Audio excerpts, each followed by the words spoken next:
മുദ്ഗൗ എന്ന ചിത്രത്തിലൂടെ സംവിധായക കുപ്പായമണിഞ്ഞ വ്യക്തിയാണ് ബിപിൻ ദാസ്. ആദ്യ ചിത്രം പരാജയമാണെങ്കിലും പിന്നീട് അങ്ങോട്ട് തുടരെ തുടരെ ഹിറ്റ് ചിത്രങ്ങൾ അദ്ദേഹം പ്രേക്ഷകർക്ക് നൽകുകയും കഴിഞ്ഞ വർഷത്തെ ഏറ്റവും വലിയ വിജയങ്ങൾ ഒന്നായ ഗുരുവായൂർ അമ്പലനടയിൽ എന്ന ചിത്രത്തിന്റെ സംവിധാനവും വാഴയുടെ തിരക്കഥയും ബിപിൻ ദാസ് ആയിരുന്നു. ബിപിൻ ദാസിന്റെ ലൈനപ്പിൽ ഉയർന്നുകെട്ട രണ്ട് പ്രോജക്റ്റുകളായിരുന്നു മോഹൻലാലിനൊപ്പമുള്ള കോമഡി ചിത്രവും ഫഹദ് എസ് തേജുവിന്റെ കോമ്പിലുള്ള ഗാങ്സ്റ്റർ ചിത്രവും. സോഷ്യൽ മീഡിയ ഏറെ കാത്തിരുന്ന പ്രൊജക്ടുകളായിരുന്നു ഇവ.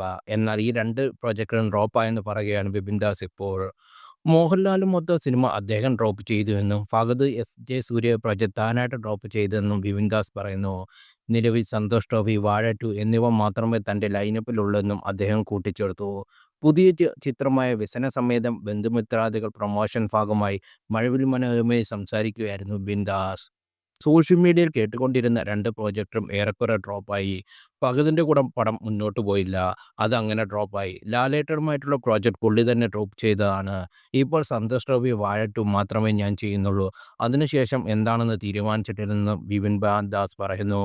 ഗുരുവായൂർ അമ്പലം നടയിലൂടെ പ്രമോഷൻ സമയത്ത് ഫഹദുമൊത്ത് പ്രോജക്റ്റിനെക്കുറിച്ച് ബിപിൻ ദാസ് സംസാരിച്ചത് 2 ഗാങ്സ്റ്റർ തമ്മിലുള്ള കഥയാണ് ഉദ്ദേശിക്കുന്നതെന്നും കോമഡിയുടെ പശ്ചാത്തലത്തിൽ പറഞ്ഞ കഥയാണെന്നും ബിപിൻ പറഞ്ഞു. ഈ പ്രോജക്റ്റിനെക്കുറിച്ച് എസ്. ജെ. സൂര്യയോടും സംസാരിച്ചിരുന്നു. എമ്പുരാന്റെ വിജയത്തിന് പിന്നാലെ മോഹൻലാൽ ബിപിൻ ദാസ് പ്രോജക്റ്റിനെക്കുറിച്ച് അഭ്യൂഹങ്ങൾ പ്രചരിച്ചത്. ബിപിൻ ദാസിന്റെ തിരക്കഥയിൽ പൃഥ്വിരാജ് സംവിധാനം ചെയ്യുന്ന സിനിമയെന്ന നിലയിലായിരുന്നു റിപ്പോർട്ടുകൾ വന്നത്. ആശീർവാദ് സിനിമാസ് ആ പ്രോജക്റ്റ് നിർമ്മിക്കുന്നതായും കേട്ടിരുന്നു. ബിപിന്റെ അടുത്ത ചിത്രമായ സന്തോഷ് ട്രോഫിയിലും പൃഥ്വിരാജായിരുന്നു നായകൻ.